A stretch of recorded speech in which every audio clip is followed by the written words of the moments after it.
Luke 23, 1 to 5. Tumayo ang buong kataas-taasang kapulungan ng mga Hudyo at dinala si Jesus kay Pilate. Siya ay pinaratangan nila ng ganito. Napatunayan po namin na inililigaw ng taong ito ang aming mga kababayan. Napatunayan namin na inililigaw ni Jesus ang aming mga kababayan. Yan ang paratang nila. Si Jesus pa ang nangliligaw.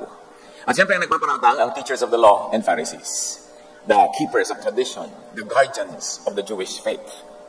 Why did they accuse Jesus of that? Why? Because Jesus was setting people free from the outdated, oppressive Jewish law. Pag pinag-aralan ng buong gospel, Matthew, Mark, Luke, John, at pagkatinangin natin ang echoes nito sa mga epistles, sa mga katuruan ni Paul at ang kanyang mga kasamahan, malinaw na malinaw that Jesus came to set people free from the outdated law, the Jewish law. Jesus was setting people free from the teachers of the law and Pharisees, from Pharisiness. Pag sinabi natin Pharisiness, at ulit-ulit tayo niyan, kasi yan ang kalaban ng Jesusness, ibig sabihin yung fanatic adherence to the Jewish law, to the Jewish scriptures, that were very un-Jesus, very ungodly in application, unloving, oppressive, at kawawa yung mga tao. Kaya nang dumating si Jesus sa kanyang pangako, I'll give you rest. Rest from the law. Less from the lawgivers, less from the judges that were implementing the law. Rest from accusation, from guilt, from fear. Yan ang pangako ni Jesus. I'll give you peace. Sabi niya, my peace, I live with you. And that peace cannot flourish in a climate of legalistic religiosity. The peace of mind, the rest, the love cannot flourish under Pharisiness. Kaya main mission ni Jesus to set people free from the rigid religiosity that was a tradition in Israel. Jesus was setting people free from traditional Jewish boxes and doctrines, the traditional interpretation of Scripture. And this was clear, hence the investigations. Kaya siya sinakdal. Nililigalig daw niya, ginugulo at nililigaw ang bayan. Si Jesus ang way. Dapat yung kabaliktaran niya ang ligaw. Pero kinukuha niya mula sa kaligawan na daan patungo sa tamang daan, sa kanyang truth, way, and life, at siya pa ngayon ang tinatawag na nangliligaw. Matthew 15:2. Sabi ng mga mahilig sa law, bakit nilalabag ng mga alagad mo ang mga katuroang minana natin sa ating mga ninuno? Why break our old doctrines? Our old traditions, our scripture, and our interpretation and application of those scriptures. Clear kasi sa kanila na hindi na ini-implement ni Jesus sa kanyang mga disciples yung rigid ritual laws of Israel, the rigid ceremonial and cleanliness laws of Israel. Huwag tayong malilito, mga kapatid. Sa Old Testament, pag sinabing holy, God is holy, so you must be holy, hindi yun holiness as it means today to us, which means moral uprightness. Nung araw, ang holiness sa kanila means separation. And it doesn't mean separation from what we might call now moral sin. It is separation from the things that were considered unclean in their religion. Unclean yung mga menstruating women, unclean yung mga may ketong, unclean yung mga humawak halimbawa sa mga maruruming physical things, unclean yung mga karne ng mga hayop na hindi dapat kainin, yun yung mga unclean. So ang holiness noon is keeping all the laws that says, this is clean, this is unclean, this is what you can do, this is what you cannot do, this is what you can touch, this is what you cannot touch. Ang Israel kasi noon ay very, very, very rigid ang kanilang mga patakaran tungkol sa pag-separate from other people, from other nations, from other cultures, because their priests were very particular with their genetic purity. Kaya pati mga intermarriages, bawal, pati mga ganyang pag-iibigan, yun ang cleanliness sa kanila at holiness, hindi yung moral uprightness that we think of holiness now. So yan, bakit nilalabag nyo ang mga katuruan natin? Kasi marami nang ini-implement si Jesus. Tulad nung nagkainan yung mga disciples, hindi nagugas ng kamay, hindi naman yung pinagalitan o sinaway, at yung mga priest ang nagagalit. Hindi naman ibig sabihin, kung mo Jesus follower ka, kainin mo na yung mga dumi sa lupa. Ang ibig sabihin lang, ni Jesus, hindi kayang parumihin ng pagkain o anumang physical na bagay ang spirito mo. So, masyadong big deal yan. Yes, of course, nakakarumi pa rin yung germs, pero hindi yun ang ibig sabihin dyan. Kaya sabi niya, it's not important what gets into the mouth, but what gets out of it. Can you imagine, na nilift ni Jesus ang ban on diet, yung lahat ng pinagbabawal na pagkain ng Jewism, hindi na bawal. Hindi naman niya in-encourage sa kainin mo kung ayaw mo, pero hindi ka niya papagalitan at hindi kasalanang kainin yun. Why are we saying all this? Kasi yun ang laging ina-accuse, because obvious sa kanila that Jesus was no longer implementing a lot of the laws written in their scriptures. Mark 1:27, the people were also amazed that they asked each other, what is this? A new teaching, and with authority, backed up by miracles. Ito ay isang kakaibang katuruan, sabi ng Tagalog version. Bakit nila sinabi yun? Because Jesus taught new things. His followers were to be born again into new creations with new mindsets. Yan, dapat nating unawain sa ministry ni Jesus. Gusto niya ang tao magkaroon ng bagong korte ng utak. Bakit? Kasi magdadala siya ng bagong command, love. Hindi swak ang love sa legalistic utak. Hindi magmamatch ang Jesusness with Pharisiness. Kaya kailangan sa you must be born again. Dapat ipanganak ka muli. O dapat maghunas dili ka. Dapat magbago ka ng loob. Magbago ka ng isip. Kasi ang dala kong mensahe, hindi papasok sa utak ng triangle kasi ang dala ko bilog. kailangan magpalit ka ng paraan ng pag-iisip. At isa dyan, magpalit ka ng attitude towards the law, towards the Jewish scriptures, towards your traditions. Dahil dumating ako para baguhin ang maraming bagay, na ang ending dapat, lumaya kayo sa pagkakagapo sa law, lumaya kayo sa oppression ng inyong religious leaders, at magkaroon kayo ng buhay. Sabi niya, I came that you might have life and have it to the full. Ibig sabihin, despite the religion, or because of the religion, the people of Israel were not having a full life. Sabi niya, come to me, I'll give you rest. My yoke is easy. My burden is light. Your religion is hard, heavy. I'm going to give you a spirituality that is easy, governed only by one law, one command, love. So Jesus gave new wine, new spirit, to be contained in new wineskins, meaning new hearts and minds. A new command, love. So Jesus began the new age of grace, the new age of the Spirit, because the age of the temple, the age of the law, ended when Jesus came. Kaya sabi niya mga disciples niya, ang ganda-ganda ng temple natin, Lord. Di ba talaga pinagmamalaki natin mga Israelites sa mga napaka-magnificent nating temple? Sabi ni Jesus, don't be impressed. Not one stone will be left on top of another. It will be toppled. Gigibain ang templong yan. And sure enough, within the lifetime of his hearers, the temple was destroyed by the Romans in AD 70 and never rebuilt again. What died with the temple was the ritualistic religion of the Jews offering animal sacrifices for the cleansing of sin. Kaya ang kauna-unahang ginawa ni Jesus sa temple, nung una siyang nag-visit, na yung pinag-aaralan natin, tuwing Holy Week.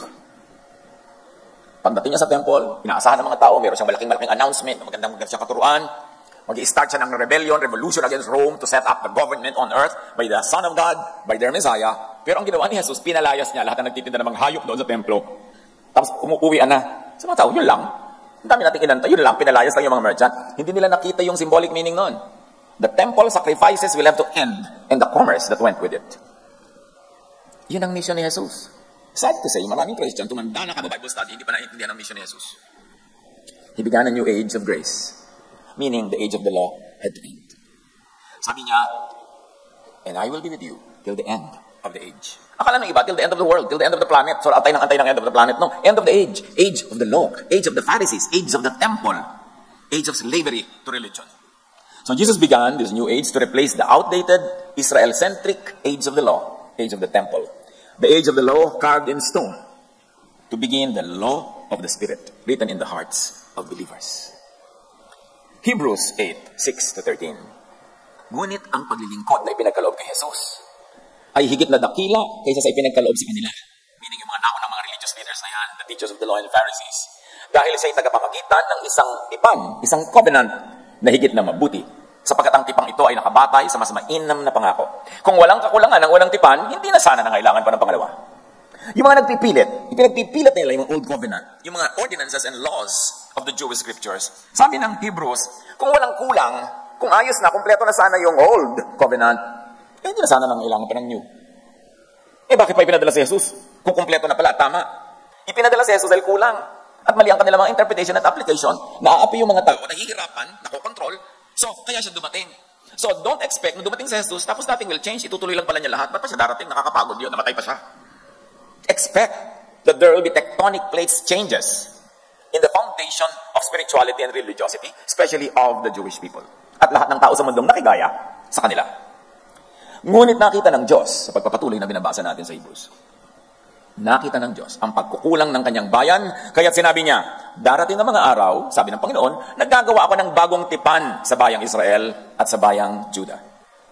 Hindi ito magiging katulad ng tipang ginawa ko sa kanilang mga ninuno nang ilabas ko sila sa Ehipto. How can anyone be clearer? I will make a new covenant with the people of Israel and Judah. It will be not the same as the covenant I had with their ancestors. Tapos nga, ipipilit mo pa rin yung covenant ng mga ancestors, yung mga luma nilang mga kaugalian. Ang linaw-linaw, iba ang gagawin kong covenant. Ibang tipan. Kaya yung nobya, sa Tagalog, katipan. Kasi yung tipan, covenant.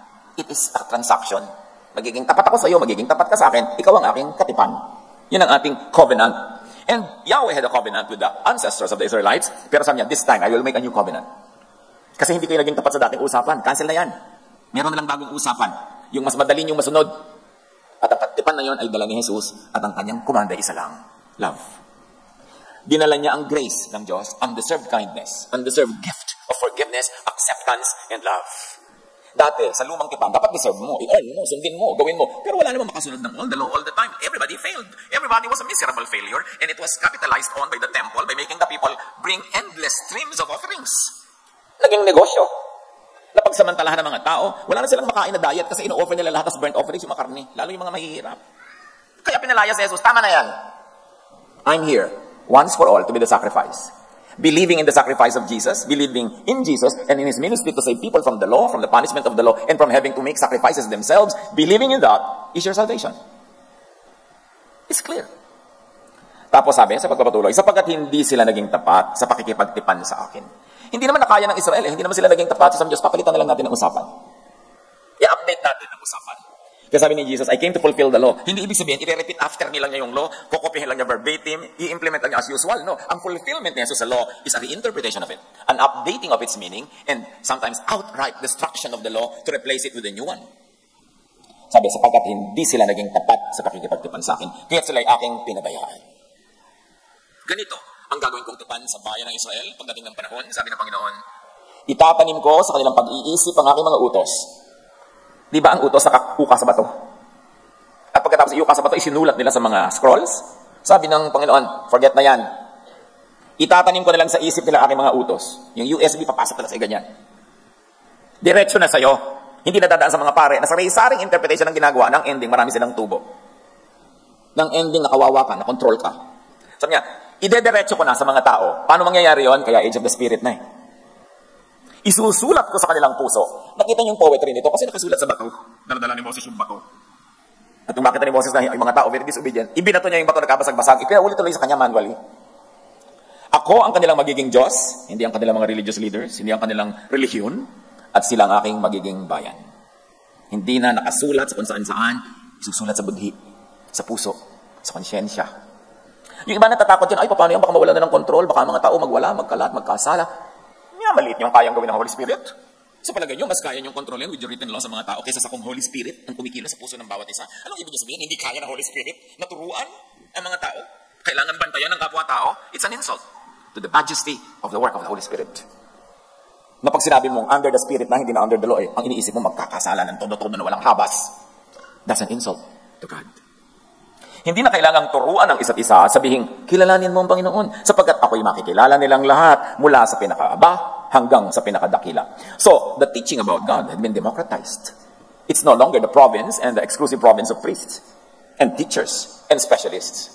Sapagkat patatawarin ko ang kanilang mga kasalanan. Tanda nyo, patatawarin ko yung mga kasalanan. Ang dami nyong law, hindi nila nasunod, inuusig nyo, kinukonsyensan nyo, binablackmail nyo. Patatawarin ko na lang sila nang wala kayong maisumbat, nang makalaya sila. Patatawarin ko ang kanilang mga kasalanan at ito pa, kalilimutan ko na ang kanilang mga kasamaan. Kinalimutan na ng Diyos, natatandaan pa ng Pharisee. Kinalimutan na ng Diyos, natatandaan pa ng Bible study leader mo. In fact, lagi ka pang pinaparinggan. Daig pa niya ang Diyos. Nang sabihin ng Diyos, ang tungkol sa bagong tipan, listen, pinawalang bisa na niya ang una. Nung ibinigay ng Diyos ang new covenant, canceled na yung old. Tapos ngayon, umiiral sa 99% of Christian churches, yung old. Ayaw intindihin ito tinuturo dito. Gusto kasi ng mga religious leaders yung old yung ang daming batas. Kasi lagi ka nahuhuli. May authority sila kasi lagi sila may in-implement. Lagi ka namang broken, lagi kang kawawa. It empowers them. The law empowers the people who were trying to implement the law. Sabi niya, nang sabihin ng Diyos ang tungkol sa bagong tipan, pinawalang bisa na niya ang una. At anumang nawawala ng bisa ay naluluma at malapit nang mawala. Ezekiel 36:26, and I will give you a new heart, and I will put a new spirit in you. I will take out your stony, stubborn heart and give you a tender, responsive heart. Panahon pa ni Ezekiel yan, Di pa dumadating si Jesus. Yan ang gusto mangyari ng Diyos. Sobrang tumigas ang puso ng mga Israelites na ito dahil sa law.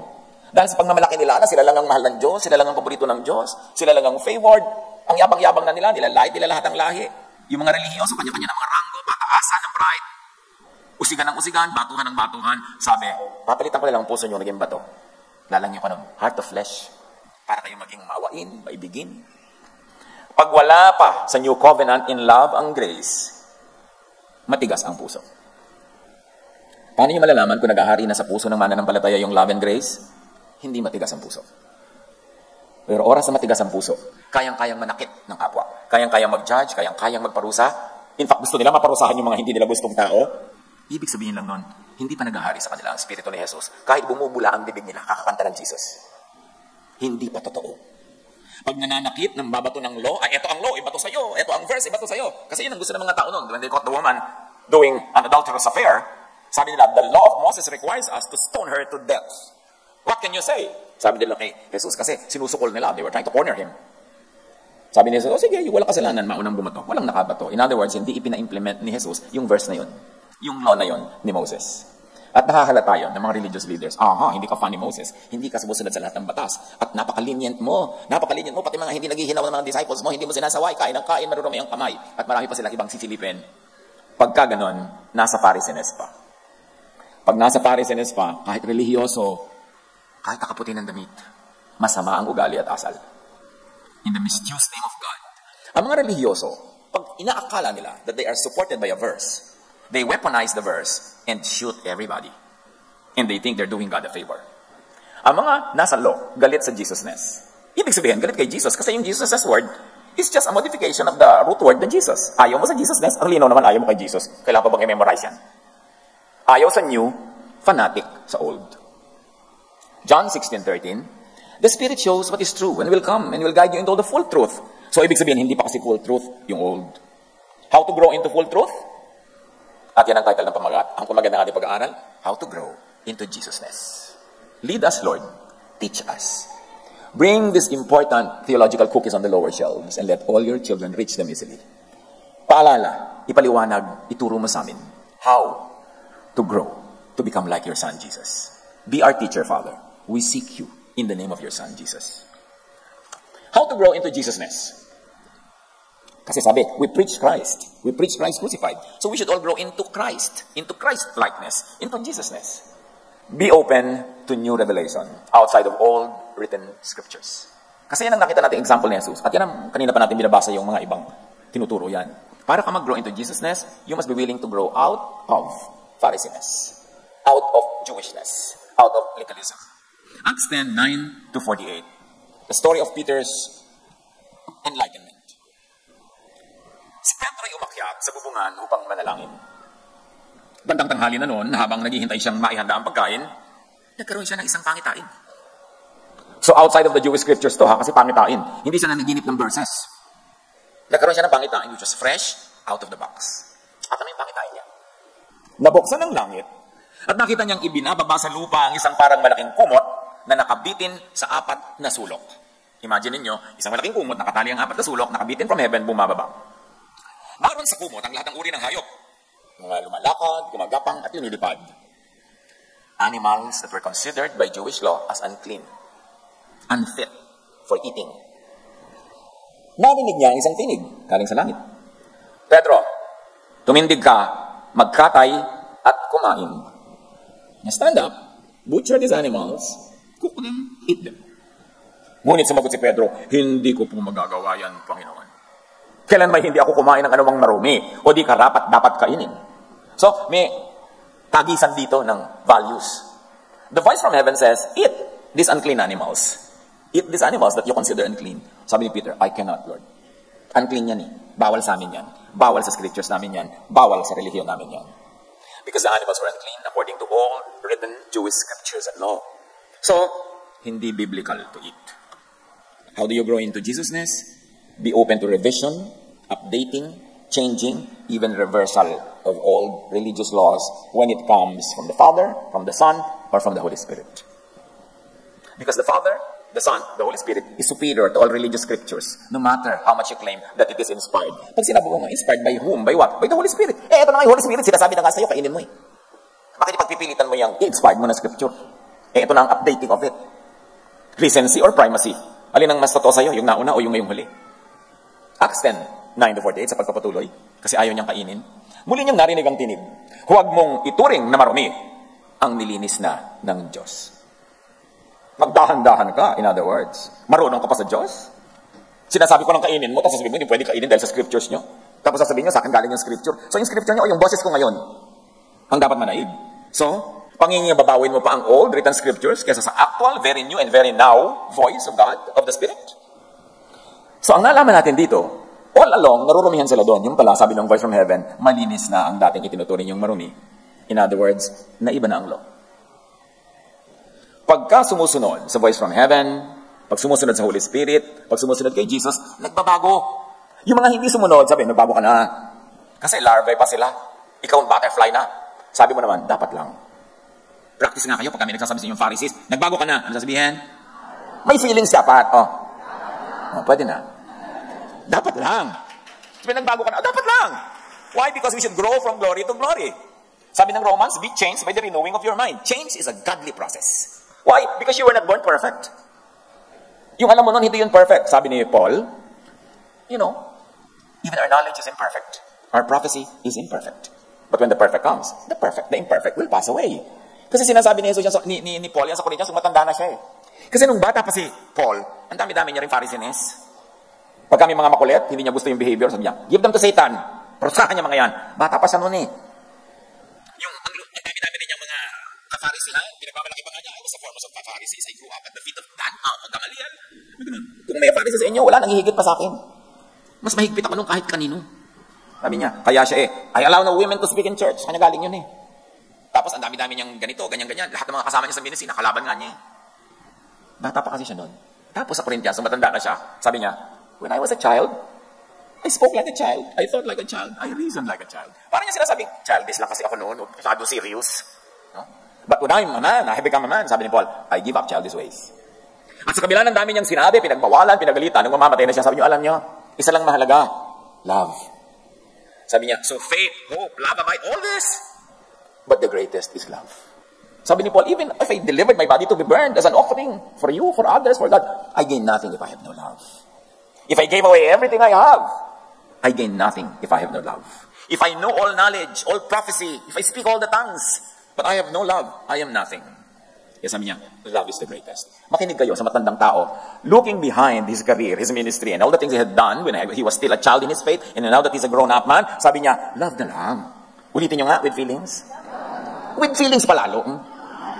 Yun. Learn from Paul. You know why Paul can say that? Pinagdaanan niya lahat eh. Dumaan na siya sa lahat na pagiging mahigpit. Pero at the end of his life, he realized, love na lang. Parang si Solomon, at the end of his life, sabi niya, okay, aral lang aral, tigilan niyo, kakapagod lang yan. Just fear God. Yung fear na hindi natatakot sa Diyos. Ibig sabihin, surrender ka sa God's wisdom, sa God's will, sa God's way. Huwag ka na mag-theology dyan, nakakapagod, mag-aaway lang kayo, magbabugbugan lang kayo dyan, iba-iba kayo ng mga theology. Kaya balik ka kay Paul, love na lang. Because God is love, Jesus is love, those who are in God, live in God, and therefore you live in eternity. Because God is eternal. So, pag may nagsabing, bago ka na, ano sagot? Dapat lang. With love, ha? Hindi yung dapat lang. Dapat lang. The voice from heaven, the Spirit was saying something that was the reverse of the Jewish scriptures and law. Sabi niya, kainin niyo lahat yan. Kaya kahit si Jesus, sinabi niya, it's not important what gets into the mouth, but what gets out of it. Yung mga nag-i-implement ng sobrang strict ng Jewish Sabbath, sabi ni Jesus, Sabbath was made for you. You were not made for the Sabbath. So huwag kayong magpaalila sa Sabbath. Kung pleasure nyo na magpahinga kayo. Pero ayaw nyo, gusto nyo mamasyal kayo. Because Sabbath was made for you, for your pleasure, for your happiness, for your benefit. Eh yung iba naman talagang magluluto lang, hindi makapagluto dahil Sabbath, bawal mag-work. Go hungry na lang. So, yun yung nakaka-oppress na pag-implement ng law. So how to grow into Jesusness? Treat the new teaching of the Spirit as authoritative over old written Jewish scriptures. 3 ulit na nangyari ito, yung sinabing, kainin mo ito, at pagkatapos ay kaagad na inakyat sa langit, ang kumot na yon, 3 times means emphatic. It means sure. Talagang nangyari. Akala mo na malikbata ka lang, alam mo, guni-guni yan. No, 3 times inulit, sabi ng voice, eat. Ibig sabihin, be free. Hindi naman ibig sabihin na kahit busog na busog ka, ayaw mo, ikakainin mo. Ibig sabihin, kung gusto mo, kainin mo, free ka. So how to grow into Jesusness? Do not be limited by religious scripture when the Spirit tells you otherwise. May bago ka ngayong guide. Spirit within you. Kaya sabi ni Jesus, the kingdom is in you. Wala doon, wala dyan, wala doon. In you. So, where do you search for God? Inwardly. You search for God in you. Because the kingdom is in you. You are the temple of the living God. Doon tayo kulang na kulang eh. Kasi sinasanay tayong hanapin sa doon, mag-pilgrimage dito, umattend doon. Kasi akala mo doon mo makakahanap ang Diyos. Eh, inilagay na nga sa puso mo. Sabi nga, itatanim ko na sa mga tao ang aking laws. Itatanim ko na ang pagkakakalala sa akin. So, the greatest pilgrimage is inward. Into you. Pinag-isipan pa ni Pedro ang kahulugan ng pangitain nang sabihin sa kanya ng Espiritu. Tingnan mo. May 3 lalaki naghahanap sa iyo sa baba. Bumaba ka at huwag kang magkatubiling sumama sa kanila dahil ako ang nagsugo sa kanila. Anong context nito? Ang mga Jews never associated with Gentiles. hindi sila pumapasok sa bahay ng Gentile, hindi sila nagpapapasok ng Gentile sa bahay nila. In fact, kung naglalakad sila sa kalsada at bahay ng Gentile at yung anino ng bahay na yan ay nandun sa buong kalsada dahil sa angle ng araw, iikot sila sa malayo, they will never even allow their bodies to fall under the shadow of the Gentile's house. Itong nagdatingan, mga Gentiles. Backtrack tayo sa storya. Si Cornelius, a very prominent Roman officer who was living in Samaria, was very good to the Jewish people. Naka-assign siya doon, head ng colonizing army, pero ang bait-bait niya. Bigay siya ng bigay ng charity, ng food, mga tulong sa mga kawawang, mga kapuspalad. Dininig ng Diyos ang kanyang mga dasal at nakita ang kanyang mga kawang gawa. At may nagpakita sa kanyang anghel. Sabi niya, Cornelius, natutuwa ang Diyos sa'yo. Kumpletuhin na lang natin ang kaalaman mo. Kasi ang dami mo nang ginagawang mabuti. Naniniwala ka sa Diyos. Pero buuin natin. Ilagay natin si Jesus sa consciousness mo. Magpapunta ka ng tao sa Joppa, may tao doon na. Ang pangalan ay Simon Peter. Ipasundo mo, papuntahin mo sa bahay mo. Tuturuan ka niya tungkol kay Jesus. Sabi nung nagpakita kay Cornelius. Kaya pinadala niya yung mga tao.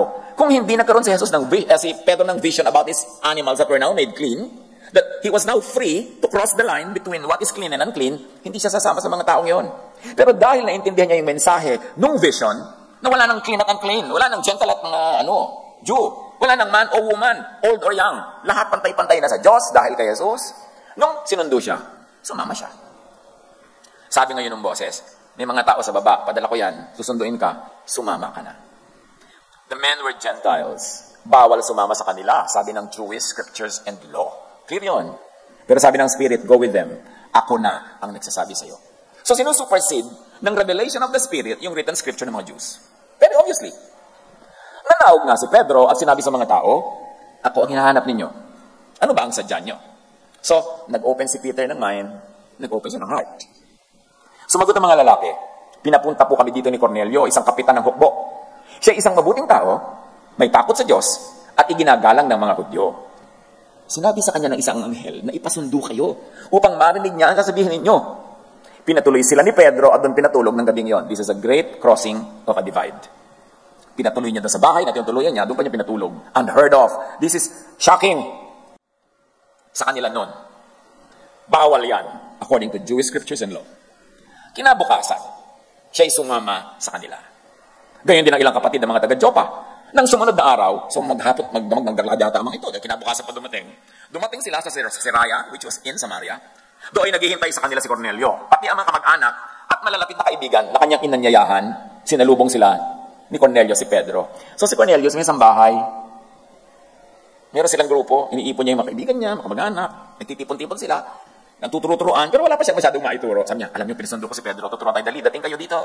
I-forward yan, i-share. Now na. So, nagdatingan, mga tao. Ang bahay niyo ba, ginagawa niyo sa bahay? Iniipon niyo mga bahay niyo sa buhay, kaibigan, para mag-aral, mga salita ng Panginoong Jesus? Dapat naman. Dapat ganun. Patuloy silang nag-uusap habang pumapasok sa bahay, at nakita ni Pedro ang maraming tao nagtitipon doon. Sinabi niya, alam naman ninyo na bawal sa isang Hudyo ang makihubilo o dumalaw sa isang hindi Hudyo. Alam niyo bawal sa religion namin itong ginagawa ko. Subalit, ipinakita sa akin ng Diyos na hindi ko dapat ituring na marumi at di karapat dapat pakitunguhan ang sino man. The vision taught the lesson, get above outdated Jewish tradition, law, and scriptures. The lesson is clear. Kaya't nang ipasundo niyo ako sa pagpapatuloy, hindi ako nag-atubiling sumama. I never hesitated to go with this man. Sinunod ang Spirit despite the Jewish law and scriptures. In other words, sinuway niya ang kanilang scriptures sa pagsunod niya sa Espiritu. Nais kong malaman kung bakit ninyo ako ipinasundo. Sumagot si Cornelio, may 4 na araw na ngayon ang nakalipas, bandang 3:00 din ng hapon tulad ngayon, habang ako'y nananalangin dito sa aking bahay, biglang tumayo sa harap ko ang isang lalaking nakakasilaw ang pasuotan. Sinabi niya, Cornelio, nakarating sa Diyos ang iyong mga panalangin. At nakita niya ang pagtulong mo sa dukha. Big deal. Nakita sa langit ang kanyang charities. Nakita sa langit ang pagpapakain niya sa mga gutom, sa pag-aalaga sa mga may sakit, sa pagtanggap sa mga nagiginaw, pagdadamit sa mga hubad. Parallel sa sinabi ni Jesus sa Matthew 25:34-36. Kaya't sasabihin ng hari sa mga nasa kanan niya, hali kayo, mga pinagpala ng aking Ama. Pumasok kayo at tanggapin ang kaharian, meaning kingdom of God, meaning eternal life, na inihanda para sa inyo. Mula pa nang likhain ang daigdig. Bakit kayo worthy na pumasok? Bakit kayo magkakaroon ng eternal life? Bakit kayo papasok sa inihandang kaharian sa inyo noong paman? Sapagkat ako'y nagugutom at ako'y inyong pinakain. Ako'y nauuhaw at ako'y inyong pinainom.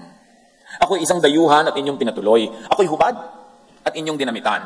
Nagkasakit at inyong dinalaw. Nabilanggo na outcast at inyong pinuntahan. Ang linaw-linaw, bakit sila magkakaroon ng eternal life? Bakit sila papapasukin sa kingdom of God na inihanda nung paman? Hindi dahil sumunod sila ng anumang religious prayer o anumang formula ng mga kung sino-sino mga religion. Sabi ni Jesus, siya mismo may sabi, baka sabihin niyo naman, sabi ko to. Binabasa ko lang ang sabi niya. Dahil ginawa niyo yan, inherit eternal life. Si Jesus mismo ang may sabi. Tapos, minamaliit, nilalait ng Pharisees ang ganitong mga gawa. At ang pinagpipilat na nila, doctrine, kailangan nag-e-echo, kayahin nyo nga, doctrine, kailangan nanginginig pa yung baba nyo pag sasabihin, doctrine. Kasi yan ay pinipilit ng mga Pharisees. Nilalait-lait pa nga nila yung mga kagawang mabuti. Kasi wala silang ganung gawa. At sabi daw ng boses, ipasundo mo sa Joppa si Simon Pedro. Kaya't kaagad ako nagsugo sa inyo ng ilang tao at sa inyong kagandahang loob ay pumarito kayo. Ngayon ay naririto kaming lahat sa harap ng Diyos upang pakinggan ang lahat ng ipinasasabi ng Panginoon.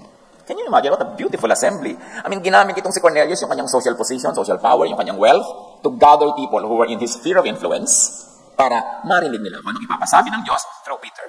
Mga kapatid, kung may bahay kayo, meron kayong influence, yung mga tao na pag ipinatawag dyan nagdadatingan, use it powerfully to gather people to hear the teachings of Jesus. Use your influence. Hindi masasabi ang ipinasasabi. Hindi magagawa ang pinapagawa ng Panginoon kung magpapakulong sa Jewish scriptures and law. Nagawa ni Pedro ito dahil lumabas siya. Pinili niya na sundin yung urging of the Holy Spirit that was here and now kaysa sa mga antiquated scriptures nila. At nagsalita si Pedro. Eto na ngayon. Ngayong ulubusang naunawaan na walang itinatangi ang Diyos. Mahal din kayo. Akala kasi namin Israelites kami lang eh. Nalulugod siya sa sino mang may takot sa kanya at gumagawa ng matuwid. Ano man ang kanilang relihiyon. Kahit taga saan mang bansa. So fake news na paborito ng Panginoon ng Israel over all other nations and peoples. Na sila lang ililigtas, sila lang ang mahal. Hindi na totoo ang sinabi ng Jewish teachings and traditions tungkol sa kanyang mga bagay. Ang first public sermon ni Jesus, very interesting, kung ano ang topic. Luke 4:25-29, kukunin lang natin yung gist. Ngunit sinasabi ko sa inyo, sabi ni Jesus sa kanyang Jewish audience, maraming byuda sa Israel nung panahon ni Elias nang hindi umulan sa loob ng 3.5 taon at nagkaroon ng taggutom sa buong lupain. Subalit hindi pinapunta si Elias sa kanino man sa kanila, kundi sa isang byuda sa Sarepta sa lupain ng Sidon. Ibig sabihin isang Gentile ang pinuntahan ng prophet para i-bless, not one widow in Israel. So dinami-rami ng mga may ketong sa Israel nung panahon ni Elisha, wala ni isang pinagaling at nilinis, maliban kay Naaman na isang taga-Syria. Again, hindi kayo paborito ng Diyos. Sa dinami-rami ng may ketong, sa dinami-rami ng nagugutom, ang ibinless niya, non-Israelites. Anong reaksyon ng mga tao? Sa first public sermon ni Jesus, nagalit ang lahat ng nasa sinagoga nang marinig ito. Nagsitayo sila at itinaboy nilang palabas papunta sa gilid ng bundok na kinatatayuan ng bayan upang ihulog si Jesus sa bangin. Kita niyo ang reaksyon sa first sermon pala. Kauna ang sermon ni Jesus, huhulog ka sa bangin. Kasi na-challenge yung kanilang Jewish pride. Na-challenge yung kanilang blind obedience to their laws. Kahit pa nga ang implementation ay unkind, ungodly, violent, gagawin nila dahil sabi ng law nila. Tapos ngayon binasag bigla ni Jesus. Pharisees, laging galit at violent. Madaling malaman kung sino ang Pharisees. Galit, nanggagalit, violent, nang babato. Nagsalita pa si Pedro, nang bumaba ang Espiritu Santo sa lahat ng mga nakikinig. Nagsasalita siya, hindi pa siya tapos. Bumaba na yung Holy Spirit tulad ng bumaba sa Pentecost, sa Acts chapter 2, na exclusively Jewish community, yung dinapuan ng mga mistulang mga apoy representing the presence of the Holy Spirit. Bumaba. Gentiles ito in Samaria. Nangyari sa Jerusalem, yes. Pero sa Samaria, pero di ba sabi, and you will be my witnesses in Jerusalem, Judea, and Samaria, and to the ends of the earth. Kasi nagkaroon din ng speaking in tongues sa Ephesus, which represented the ends of the earth. Sa geography ng mga Israelites. Bumaba ang Espiritu Santo sa lahat ng mga nakikinig. Sino ang binabaan? Yung nakikinig. Yung mga text dyan, ewan ko lang kung bababaan kayo. Baka may ibang bumaba, baka, di ba? Dapat nakikinig. Dahil sa palakpak nyo, absuelto na ang kate-text nyo. Namangha ang mga mananampalatayang Hudyo na kasama ni Pedro sapagkat ibinigay din sa mga hentil ang kaloob ng Espiritu Santo. Narinig nila ang mga ito na nagsasalita sa iba't ibang wika at nagpupuri sa Diyos. This is Pentecost 2. but this time, in Samaria, among Gentiles. The salvation of God, the presence of the Holy Spirit was democratized. It was brought out of the temple, brought out of Jerusalem, brought out of Jewism into the world. Yan ang message ni Jesus. Kaya sinabi ni Pedro, tulad natin, sila pinagkalooban din ng Espiritu Santo. Sino ang makakapagbawal na bautismuhan sila sa tubig? Kung sila ay nabaptize na in the Spirit, sino pa magbabawal na bautismuhan sila ng H2O? So dapat tuloy. At inutos niyang bautismuhan sila sa pangalan ni Jesucristo. Of course, hindi pa alam ng mga conservative Jewish Christians sa Jerusalem ang pinagagagawa nito si Pedro. Pag nalaman nila ito, pagkagalitan nila. Pero nadala ang magandang balita, ang gift of the Holy Spirit, ang Jesusness sa mga Gentiles, sa Samaria, and to the ends of the earth. Dahil nakinig si Peter sa voice of the Spirit over the Jewish scriptures, law, and traditions. Kuminsan tayo, meron tayong conviction. Aawayin ko siya, papagalitan ko siya, itatapol ko siya kasi may mga kasalanan siya, kasi ito ang sabi ng lolo. Makinig kayo sa Spirit kung binubulong sa puso nyo. Kung binubulong niya, maging mabait ka naman, maging mabuti ka, makasalanan ka rin, wag mo siyang batuhin. Makinig kayo sa Spirit over the written law. Now, balik rin natin ang usapan. How to not grow into Jesusness. Or how to fossilize in Pharisiness. Alam niyo yung Pharisiness, fossil na yan eh. Ayan, fossil o Pharisee.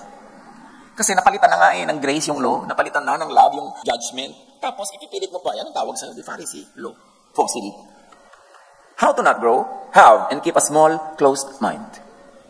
Sa mga hindi ako makikinig, saradong isip ko, kandado, nilunok ko ang susi. Talagang ayaw mo magbukas.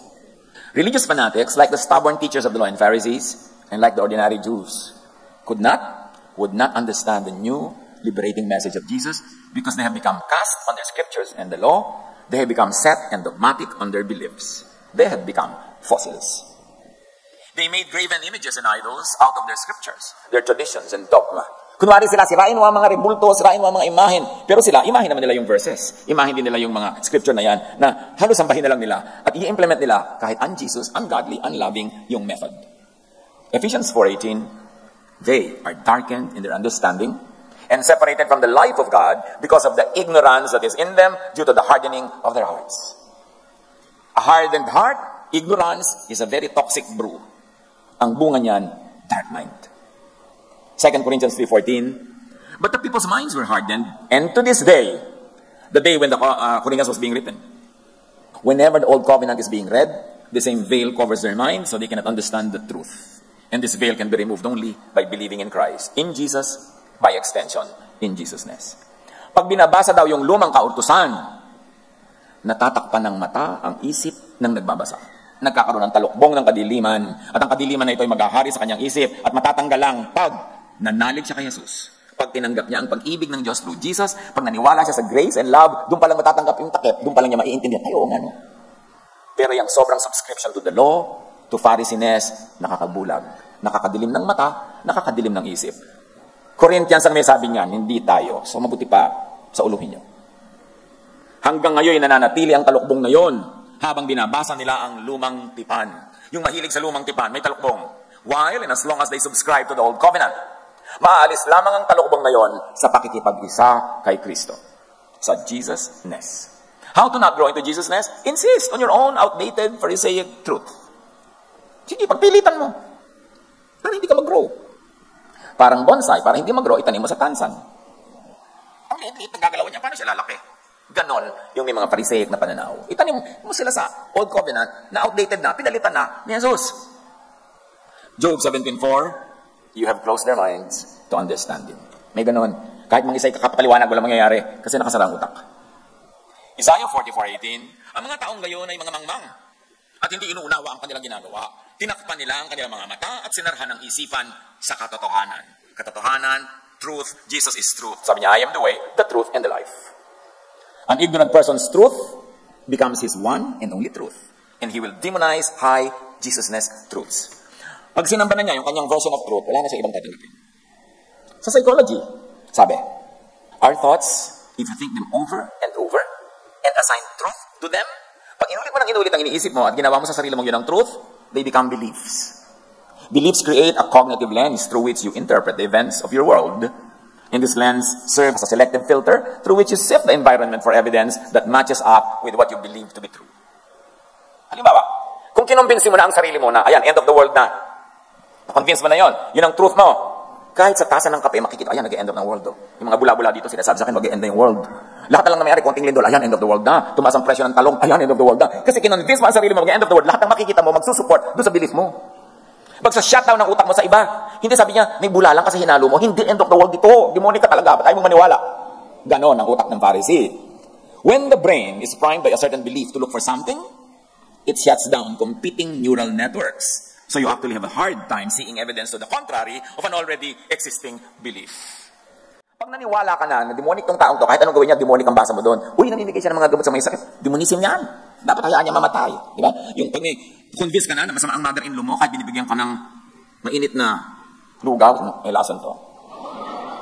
Nilawayan niya to. Bakit? Convince ka na kasi. Yun ang makikita mo lang na katotohanan. Tatanggihan mo yung iba that tells you wrong. That says you're wrong. Sinasabi ng psychology. Science yan. Social science. That's why people who are depressed see a more depressing world. Kasi depressed ka na eh. O bakit na depressed? Kasi may sakit yung artist ang paborito. Kung magkakasakit tayong lahat, convinced ka na eh. It's also why you are so convinced that your view of the world is the truth. What most people don't realize is that they are participating in creating their own version of the truth.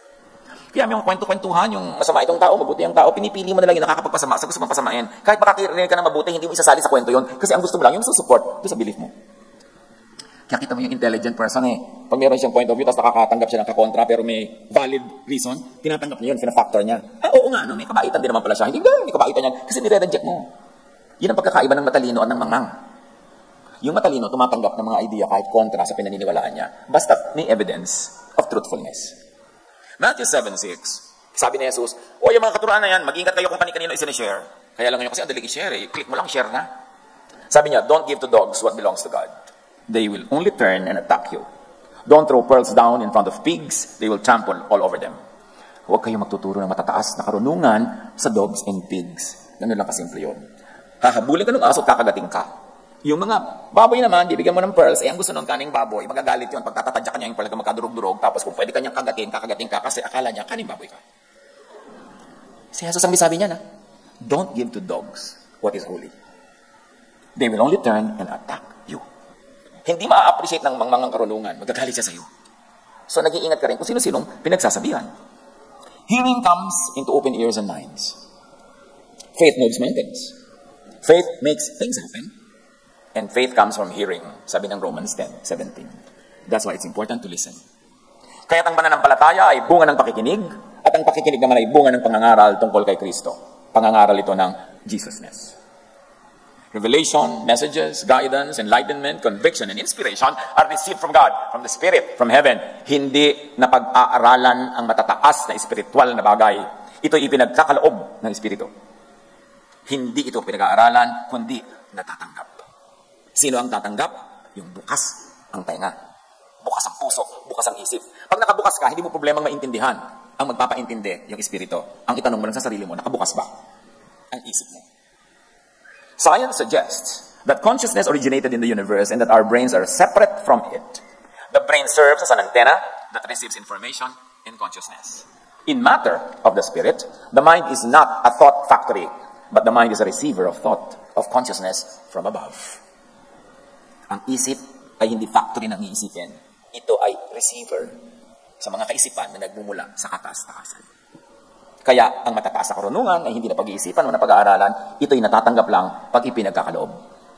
Daniel 2:9, as your majesty was lying there, your mind turned to things to come, to the future channel. And the revealer of mysteries showed you what is going to happen. So ipinagkaloob sa inyo kamahalan, ang darating pa lang, at yan ay natanggap ng inyong isip. Iyan ang napanaginipan nyo. Ezekiel 38:10, this is what the sovereign Lord says, on that day, thoughts will come into your mind. May papasok sa iyong isip. Hindi mo i-inventohin ang thought. Hindi mo ipoproduce, i-open mo lang mind mo. Dapat open to God and open to His Spirit. Hindi sa Pharisees. Meron dyan open nga, pero sa Pharisees. So yun ang pumapasok sa utak nila. Matthew 1:20, ngunit habang pinag-iisipan ito ni Jose, yung nakita niya, pregnant si Mary, pero wala pa naman nangyayari sa kanila, so bakit ganyan? Pinag-iisipan niya, ano kaya gagawin ko dito? Nagbukas ng isip siya dahil siya ay nag-iisip. Nagpakita sa kanya sa panaginip ang isang anghel ng Panginoon. Sinabi nito sa kanya, Jose, anak ni David, huwag kang matakot, napakasalan si Maria, sapagkat ang sanggol na dinadala niya ay mula sa Espiritu Santo. So ibinigay sa kanya ang dapat isipin, kasi siya ay nag-iisip. Saan niya i-imbentohin yung katotohanan na yun? Galing yan sa kataas-taasan. Pero dahil nag-iisip siya, nakabuka yung isip niya, pinasok ng thought na gustong ibigay sa kanya ng Diyos. Luke 24:45, then He opened their minds so they could understand the scriptures. You see, God opens your mind to understand truth. Pag kumakatok ang Panginoon, magbukas ka. Huwag kang magmatigas. Today, when you hear His voice, do not harden your heart as in the rebellion. Open your heart of flesh, your heart that is soft, kind-hearted, loving. Understanding spiritual things is given. It is a gift. Ang kaliwanagan ay kaloob. Paano kung ang shepherd ay walang kaloob, kaliwanagan? Paano kung ang shepherd ay bulag? Paano ang shepherd ay Pharisee? Call me Luigi. Dapat yan ang tawag sa'yo. Lugi ka. Pagka ang shepherd mo, bulag at Pharisee, itatali ka sa law, iko-condemn ka, kawawa ka naman. Matthew 15:14, sabi ni Jesus, stay away from those Pharisees. They are like blind people leading other blind people, and all of them will fall into a ditch. Kasunod na sunod. Kumalas ka. 1 Corinthians 2:10, these are the things God has revealed to us by His Spirit. Not by written scriptures, by His Spirit. All along, ano ba ang tinutumbok natin dito mga kapatid? Yes, may truth ang written scripture, syempre. Pero hindi lahat ng truth nandun. Marami kang truth na makikita outside of it, led by the Spirit. Susuriin mo lang syempre dahil meron din naman bad spirit, baka yung nabubulong-bulong sa'yo. So dapat marunong ka ng Jesus filter. Kilala mo si Jesus, alam yung teaching niya. So pag may dumadating na bulong-bulong sa'yo, nasasala mo. Acceptable ba ito kay Jesus? Is it within the frame of Jesusness? If it is, then I will obey it. Or at least if it's not against Jesusness, therefore, it is safe to obey. Acts 8:29-30. The Holy Spirit said to Philip, naglalakad kasi si Philip, may pupuntahan siya, nandun siya sa landas, sa probinsya. The Holy Spirit said to Philip, go over and walk along beside the carriage. Kasi may nakakaruwahe na dumadaan eh. Philip ran over and heard the man reading from the prophet Isaiah. And the rest was history. The Ethiopian eunuch was converted, clearly understanding the message of Jesus because Philip listened to the Spirit. Philip hears the Spirit and obeys. Tandaan nyo, when you hear the Spirit, ang kasunod, you obey. Suriin nyo lang siyempre laging Spirit. Ipapakadiin-diin ko yan. Psychology says that thoughts in and themselves have no power. It's only when we actively invest our attention into them that they begin to seem real. And when we engage with specific thoughts, we begin to feel the emotions that were triggered by these thoughts. We enter a new emotional state, which then influences how we act. So it begins with a thought, then it ends in an act. So it's not enough to have spiritual thoughts. Dapat magkaroon kayo ng practical action leading to godliness, kindness, goodness, to love. Because listening entails a responsibility. You have to react. You have to obey if it is the Spirit of God. Caution, test. Kasi baka naman yung nadidinig mo, guni-guni mo lang. Pwede rin yun eh.